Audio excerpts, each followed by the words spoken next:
നിസാം സയ്യിദ് ഇവിടെ അത് പോട്ടെ.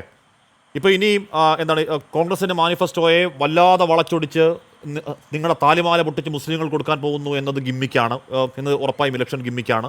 ഈ പറയുന്ന എന്താണ് ക്രിക്കറ്റ് ടീമിനെ ഉണ്ടാക്കാൻ മതാടിസ്ഥാനത്തിൽ ഉണ്ടാക്കാൻ പോകുന്നു എന്ന് പറഞ്ഞ ഇലക്ഷൻ ഗിമ്മിക്കാണ്.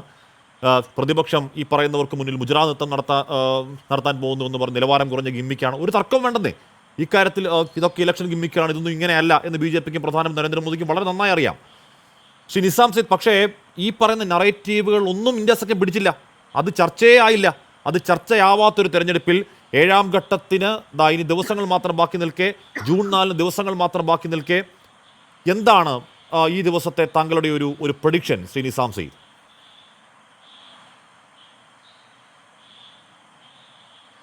ഹഷ്മി, നമുക്കെല്ലാം അറിയാം നരേന്ദ്രമോദി ഈ കാണിക്കുന്നത് വോട്ടിന് വേണ്ടിയുള്ള ഒരു അഭ്യാസമാണ് എന്നുള്ളത് മനസ്സിലാക്കുന്ന ബുദ്ധിയുള്ള എല്ലാവർക്കും അറിയാം.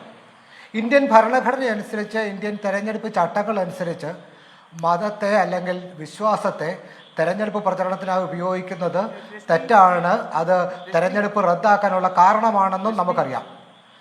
നമ്മുടെ ഓർമ്മയിലുള്ള ഒരു കാര്യം, 2004 PC തോമസ് മൂവാറ്റുപുഴയിൽ നിന്നും NDA സ്ഥാനാർത്ഥിയായി ജയിച്ചു.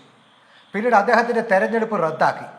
ആ റദ്ദാക്കാനുണ്ടായ ഒരു കാരണം മദർ തെരേസയുടെ ഒരു ചിത്രം അദ്ദേഹത്തിൻ്റെ പോസ്റ്ററിലുണ്ടായിരുന്നു എന്നുള്ളതാണ്.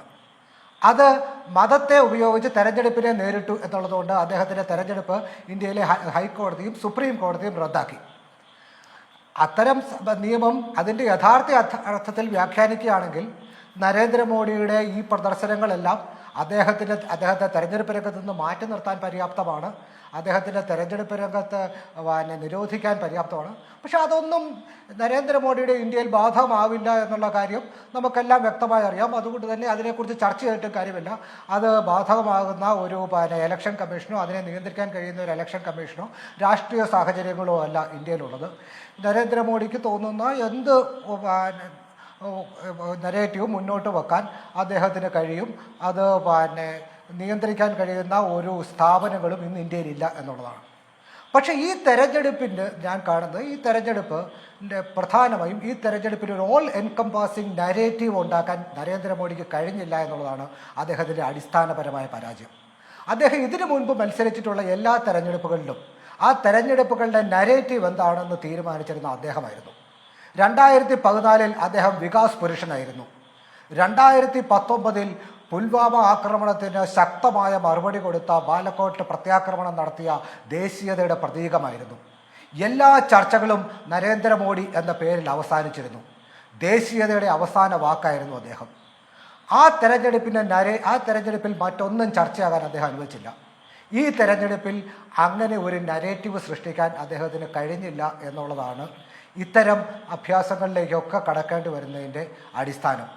ഈ തെരഞ്ഞെടുപ്പിനെ നേരിടാനായി BJP തയ്യാറായത് നമുക്കെല്ലാം അറിയാം, നരേന്ദ്രമോദി എന്ന ബ്രാൻഡിനെ മുന്നിൽ നിർത്തിയാണ്. 2023 ഡിസംബർ മാസത്തിൽ നടന്ന 5 സംസ്ഥാനങ്ങളിലേക്കുള്ള തെരഞ്ഞെടുപ്പിൽ 3 സംസ്ഥാനത്തും ഉത്തരേന്ത്യൻ സംസ്ഥാനങ്ങളിൽ BJP വലിയ വിജയം നേടിയതോടുകൂടി BJPയെ നേരിടാനുള്ള ഊർജവും ഉന്മേഷവും ഇന്ത്യയിലെ പ്രതിപക്ഷ കക്ഷികൾക്കില്ല എന്ന് പൊതുവായി വിലയിരുത്തപ്പെട്ടു. ഈ വർഷം ജനുവരി 20 ശ്രീരാമക്ഷേത്രത്തിന് പ്രതിഷ്ഠ നടന്നതോടുകൂടി നരേന്ദ്രമോദിയും BJPയും ഈ തെരഞ്ഞെടുപ്പിലെ അജണ്ട സെറ്റ് ചെയ്തിരിക്കുന്നു. ആ അജണ്ടയായിരിക്കും ഈ തെരഞ്ഞെടുപ്പിൻ്റെ ആത്യന്തിക ഫലത്തെ നിർണ്ണയിക്കുക എന്ന പൊതുബോധം സൃഷ്ടിക്കപ്പെട്ടു. ആ ഒരു ആവേശത്തിൽ നിന്നുകൊണ്ടാണ് ഇസ് ബാർ 400 പാർ എന്ന മുദ്രാവാക്യം BJP ഉയർത്തിയത്. 400 സീറ്റിലധികം ലഭിക്കും എന്ന ആത്മവിശ്വാസത്തോടെ തെരഞ്ഞെടുപ്പിലേക്ക് പോയ BJP അത് വലിയ തിരിച്ചടിയായി മാറുന്ന ഒരു കാഴ്ച നമ്മൾ കണ്ടു. എന്തിനാണ് 400 സീറ്റ്? 400 സീറ്റ് സ്വാഭാവികമായും ഭരണഘടന തിരുത്താനാണ്.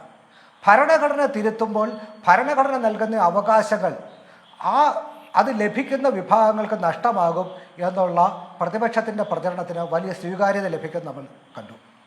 സംവിധാൻ ഖത്രെ മേ ഹേ എന്നുള്ള പ്രതിപക്ഷ പ്രചരണം സംവരണ വിഭാഗങ്ങളിലിടയിൽ വലിയ അസംതൃപ്തി ഉണ്ടാക്കി BJPക്കെതിരെ വലിയ വികാരം സൃഷ്ടിച്ചു. അതുകൊണ്ട് തന്നെ വളരെ പെട്ടെന്ന് BJP ആ പ്രചരണം അവസാനിപ്പിച്ചു.